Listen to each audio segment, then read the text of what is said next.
What's up, home slice? Lucas here. In this video, I'm going to show you guys how you can easily learn, you guessed it, what's next, the back full using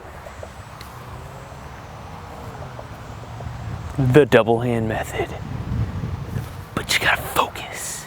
So I'm going to show you guys this unconventional, that's right, unconventional technique that I've been using to show you guys how to learn some certain flips, the side flip, the front flip, the B twist, the cork, and now the back full, using what I like to call the double hand method.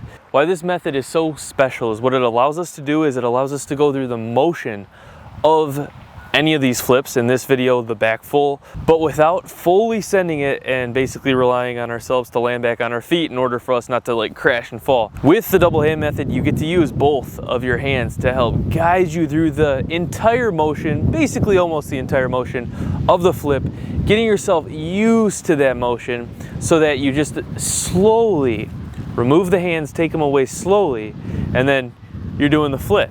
First things first, decide which way you want to spin when you go into your full. So I want to spin towards my left shoulder. Because I want to spin towards my left shoulder, I'm actually going to choose my lead arm as my right arm, all right? My right arm is my lead arm for my double hand method for learning the back full. I'm spinning this way, okay? I'm jumping back like this, spinning backwards that way. Lead arm is right arm, then my support arm is my left arm, okay? Now, if I just jumped into the double hand method for learning this move, it would look something like this. You would stand this way, and I would be back fulling this way. I would throw my lead arm, which is my right arm, down onto the ground, follow through and around, use my support hand to catch my fall on the butt, and then push up and spin out. Seems like a lot, and it is kind of. So what we do is we break it down. Just like if you watch any of my other videos, we broke it down before. Because I am starting this way, I'm gonna be jumping into it this way, putting my lead hand down, facing inwards.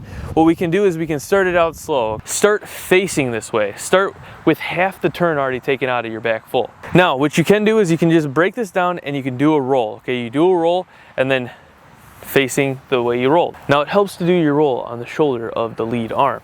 So because my lead arm is going to be my right arm because I spin towards my left, we're gonna roll on the right shoulder. And we can do this on our knees, just like I'm doing.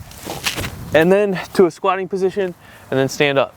So when you do a back full and you cut half of it out already, so if I cut half of it, I'm already facing this way, it's not just one turn, okay, because that would be an Arabian, all right? If I turned into it and then front flip this way and I landed that way, that would be an Arabian. Does that make sense? A back 180.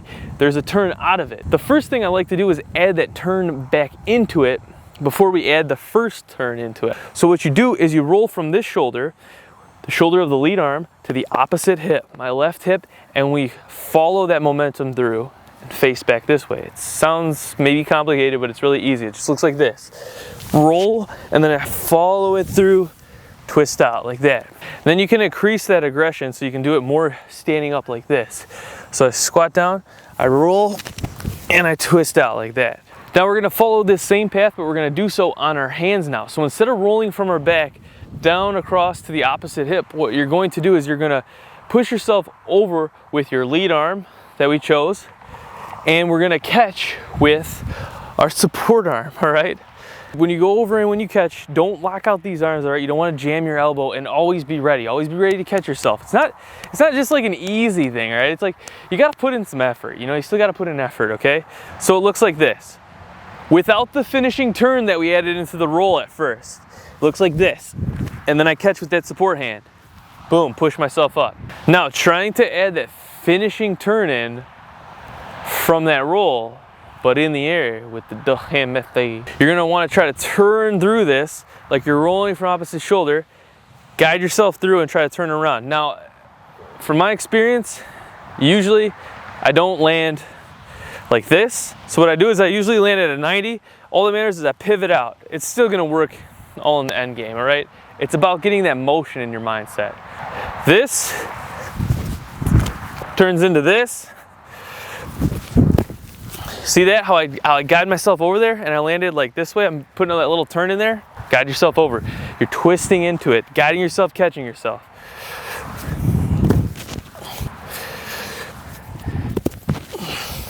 Yeah, I almost landed it. I'm getting better at this double hand method, huh? So what I just did there was basically like a front 180-ish type dealio. But what that is the second half of the full right there.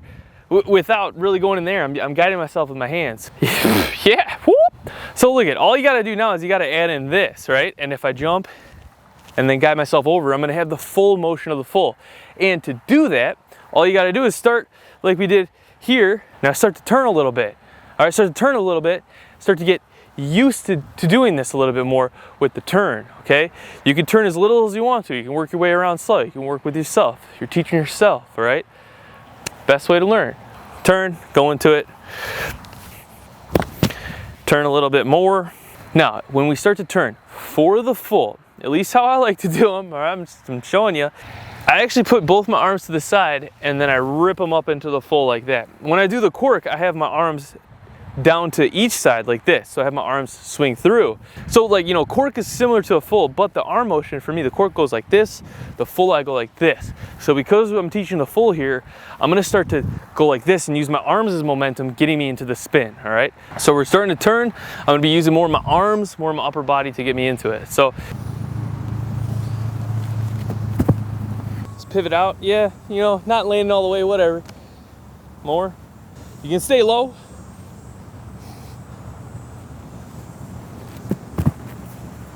Oh, and there you go. You know, you're almost there.